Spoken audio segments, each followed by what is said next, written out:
अस्सलाम वालेकुम जी। वसीम मलिक हाजिर खिदमत है। 17 सितंबर 2023 वो दिन जब से जस्टिस काजी फैज ईसा ने सुप्रीम कोर्ट के चीफ जस्टिस का मनसब संभाला है, तब से उन्होंने बड़े दावे किए, जिनमें सबसे बड़ा दावा वो ये था कि अब सुप्रीम कोर्ट ऑफ पाकिस्तान में शफाफियत होगी, सुप्रीम कोर्ट ऑफ पाकिस्तान में जमहूरियत होगी। और उन दावों के फिर नतीजे में हमने देखा कि कुछ अमली इकदाम भी किए गए, मगर अब उन अमली इकदाम जिसे चीफ जस्टिस काजी फैज ईसा मुतअद्दिद मौकों पर कह चुके हैं कि देखिए जी, हमने तो सुप्रीम कोर्ट ऑफ पाकिस्तान में शफाफियत नाफिज कर दी, हमने तो सुप्रीम कोर्ट ऑफ पाकिस्तान में जमहूरियत नाफिज कर दी है, और इससे कबल जो है वो जुडिशियल मैनिपुलेशन हुआ करती थी। और अब अचानक ऐसा क्या हुआ है कि वो जो कुछ इकदाम थे जो किए गए थे, उन इकदाम की जो रेलगाड़ी है वो रुक गई है। इस हवाले से सुप्रीम कोर्ट ऑफ पाकिस्तान में क्या चल रहा है, वो इकदाम क्या थे, और फिर बिलखसूस इस सारे मामले में एक मामला ऐसा भी है जो मेरे दिल के बड़ा करीब है, क्योंकि वो बुनियादी हकूक का मामला है। फौजी अदालतों का केस है जो सुप्रीम कोर्ट ऑफ पाकिस्तान सुन रही है। उस हवाले से जस्टिस इजाजुल एहसन जो आपके रिटायर हो चुके हैं, उन्होंने 11 दिसंबर को एक खत लिखा सेक्रेटरी को। सेक्रेटरी जो 3 रुकनी जजेस कमेटी की सेक्रेटरी हैं, वो जो रजिस्ट्रार सुप्रीम कोर्ट हैं वही होती हैं। उनमें उन्होंने बेंच फिक्सिंग का इल्जाम लगाया, यानी कि ये जो 6 रुकनी बेंच इस वक्त केस सुन रहा है फौजी अदालतों का, उसके ऊपर एतराजात आयद किए कि उनके सामने कुछ और तय हुआ था, लेकिन जब बेंच आया तो वो कुछ और था। अभी तक उस जस्टिस इजाजुल एहसन की रिटायरमेंट के बाद उनके खत का जवाब नहीं आया। तो ये जो शफाफियत का सारा एक नारा था, वो इस वक्त किस सिचुएशन पे है, फैक्चुअली मैं आपके सामने चीजें रख देता हूं, फैसला आप कर लीजिएगा। सबसे पहले उन इकदामात का जिक्र कर लेते हैं जिनको कहा गया कि ये शफाफियत है। सुप्रीम कोर्ट ऑफ पाकिस्तान पहली मर्तबा कमरा अदालत नंबर 1 में हमने देखा कि कार्रवाई बराह रास्त दिखाई गई, और ये कार्रवाई थी supreme court practice and procedure act के जरिए। फिर उसके बाद शफाफियत के लिए एक कदम मजीद आगे बढ़ी सुप्रीम कोर्ट। कमरा अदालत नंबर 1 की जो कार्रवाई थी, वो सुप्रीम कोर्ट की वेबसाइट और यूट्यूब चैनल पर रात के औकात में जो पूरे दिन की कार्रवाई होती थी उसे अपलोड कर दिया जाता था। फिर हमने देखा कि जो इलेक्शन से मुतल्लिक मामलात थे जितने भी, उनकी भी बराह रास्त नशरियात होने लग गई। उसके साथ साथ जुडिशियल कमीशन ऑफ पाकिस्तान और सुप्रीम जुडिशियल काउंसिल की जो कार्रवाइयां थी, बाकायदा तौर पर उनकी प्रेस रिलीजेस भी जारी होना शुरू हो गई। और उसके साथ साथ 3 रुकनी जजेस कमेटी, यानी कि क्या कहते हैं, supreme court practice and procedure act, उस एक्ट के तहत जो चीफ जस्टिस और फिर 2 जजेस थे, उनकी जो कमेटी होती थी जिनमें मुकदमात की समाअत हो, बाकी दीगर मामलात हों जो सिर्फ पहले चीफ जस्टिस के सवाबदीद हुआ करते थे, वो जब 3 रुकनी कमेटी के पास गए तो उनके मिनट्स ऑफ मीटिंग्स भी जारी होने लग गए। मगर फिर अचानक ऐसा होता है कि बल्ले के निशान से मुतल्लिक जो केस है, वो केस जैसे ही उसका कोई फैसला आता है, उसके बाद से इन तमाम तर इक़दामात को इस लम्हे तक जब ये वीडियो कर रहा हूं ब्रेक लग चुकी है। इसकी वजूहात क्या है, ये जरा जानने की कोशिश करते हैं। और फिर एक और अहम बात, जैसे मैंने आपको बताया था, जस्टिस इजाजुल एहसन जो अब रिटायर हो चुके हैं, उन्होंने इसी 3 रुकनी कमेटी के वो मेंबर थे, उन्होंने फौजी अदालतों, जुल्फकार अली भुट्टो रेफरेंस और उसके साथ साथ जस्टिस रिटायर मज़ाहिर नकवी की जो दरखास्तें थी, उस पर जो समाअत करने वाले बेंचेस थे, उन पर तहफ़्फ़ुज़ात का इजहार किया, बल्कि यूं कहिए कि उन्हें मुतनाज़े कर दिया। बल्कि अगर मैं मजीद रिफ्रेश करूं तो बेंच फिक्सिंग के जो इल्जामात माजी में लगाए जाते थे वो अब लगे, और हैरान कुन तौर पर अभी तक चीफ जस्टिस काजी फैज ईसा साहब की जानिब से इन जो इल्जामात हैं उनका कोई जवाब सामने नहीं आया। जस्टिस इजाजुल एहसन के 11 दिसंबर के खत का कोई जवाब सामने नहीं आया। तो ये सारा मामला क्या है, तफसील से एक एक चीज को डिस्कस करते हैं। बराह रास्त नशरियात के हवाले से मैंने आपको बता दिया। अब ये जो कमरा अदालत नंबर 1 की कार्रवाई इंतखाबात के मैटर्स में बराह रास्त उसकी नशरियात होती थी, उनमें जो चीज़ें मेरे सामने से गुजरी वो ये हुआ कि इंतखाबात के मैटर्स को तो दिखाया गया, और जो कि बड़ा ज़बरदस्त एक अमल था चीफ जस्टिस काजी फैज ईसा का, जहां अच्छे इकदाम हैं, अप्रिशिएशन करनी चाहिए, और नो डाउट कि ये एक बड़ा इकदाम था।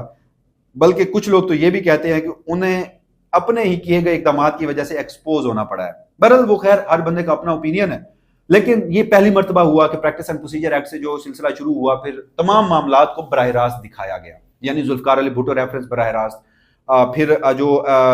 लापता अफराद का केस था उसे बराह रास्त दिखाया गया, और उसके साथ साथ इंतखाबात के मैटर्स तो बराह रास्त चलते ही रहे। मगर एक मामला जो मेरे सामने से गुजरा, आपको याद होगा कि बल्ले के निशान से मुतल्लिक केस की दूसरी समाअत थी, गालबन ये कोई हफ्ते का रोज था। उस रोज क्या होता है, अचानक सुप्रीम कोर्ट पाकिस्तान में चेयरमैन पाकिस्तान तहरीक इंसाफ बैरिस्टर गौर मौजूद होते हैं। वो आके रोस्टर पर कहते हैं, वो जो सारी कार्रवाई की उनके घर छापा पड़ा हो ये वो, अच्छा वो हिस्सा तो बराह रास्त नशर हो गया। मगर उसके बाद जब बैरिस्टर गौर वापस आते हैं और कहते हैं कि उनके साथ ये सब कुछ हुआ,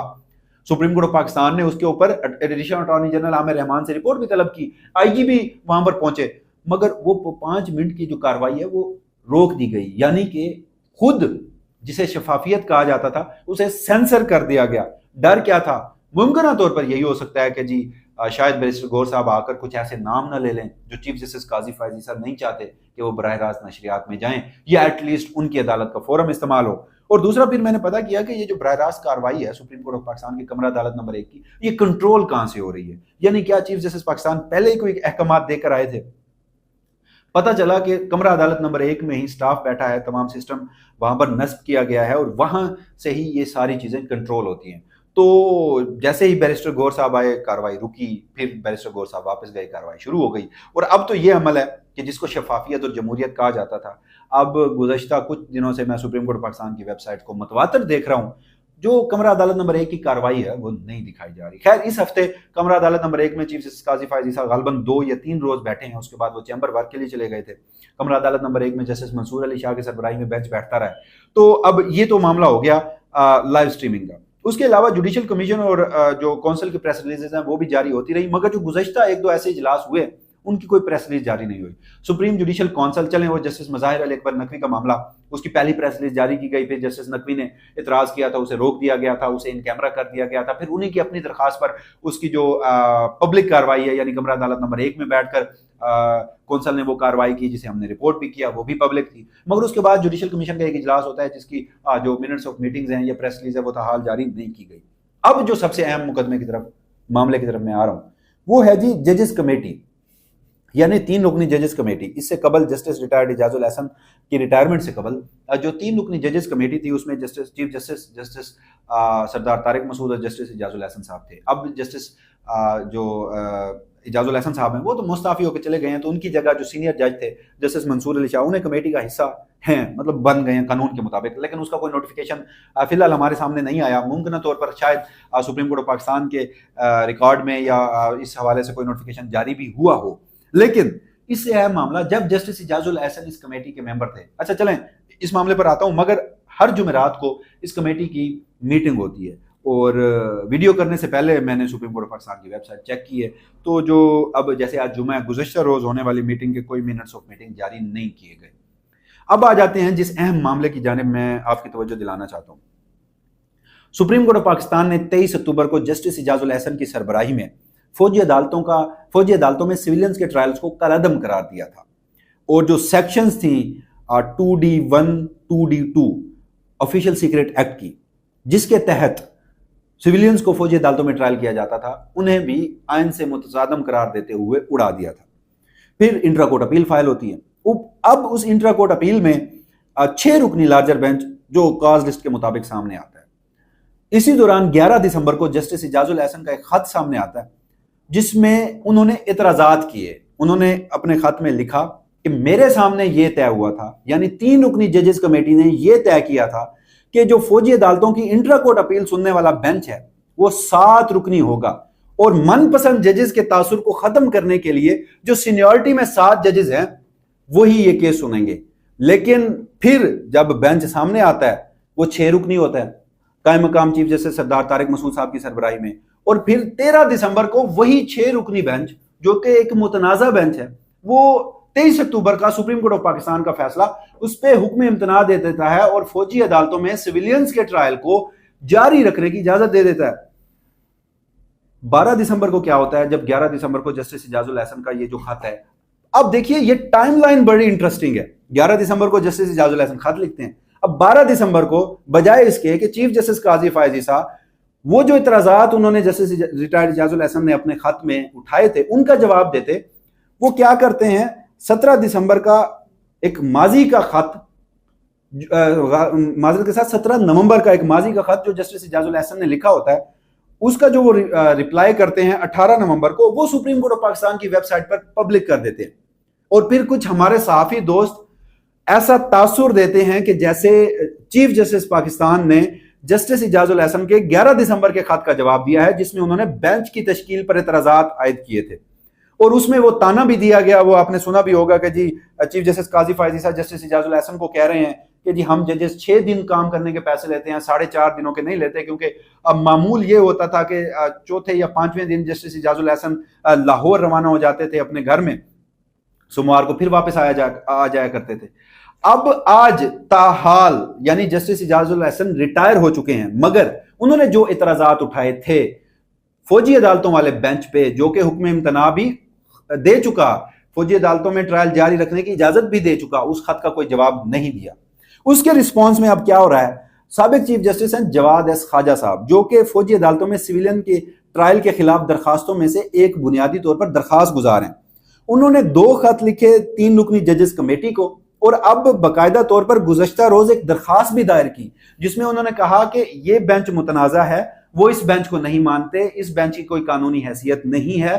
اس بینچ کو ختم کر کے 7 رکنی بینچ تشکیل دیا جائے۔ وہ حوالہ دیتے ہیں جسٹس ریٹائر اعجاز الحسن کے اس خط کا، مگر نہ تو ابھی بینچ ریکانسٹیٹیوٹ ہوا ہے، بینچ ریکانسٹیٹیوٹ ہونا تو دور کی بات، لیکن اس خط کا جواب نہیں دیا گیا۔ تو یہ شفافیت، یہ جمہوریت جس کے بڑے بڑے نعرے مارے جاتے تھے، صورتحال آپ کے سامنے ہے۔ اور دیکھیے کتنا حساس معاملہ ہے کہ ایک سیاسی جماعت کا مستقبل میں سمجھتا ہوں کہ اس کے ساتھ جڑا ہے۔ بنیادی حقوق، آئین پاکستان کا بھی آپ پڑھیں، 73 کا جو ہمارا ایک متفقہ آئین ہے، جس کا ریاست کا اور لوگوں کا جس دستاویز کے ساتھ رشتہ منسلک ہے، وہ جو ہمارے قانون سازوں نے، آئین سازوں نے وہ آئین شروع کیا، جو اس کا پریمبل ہے، جو اس کا پہلا چیپٹر ہے، جس کی پہلی 27 شکات ہیں، وہ بنیادی حقوق ہیں جو آپ کے، میرے،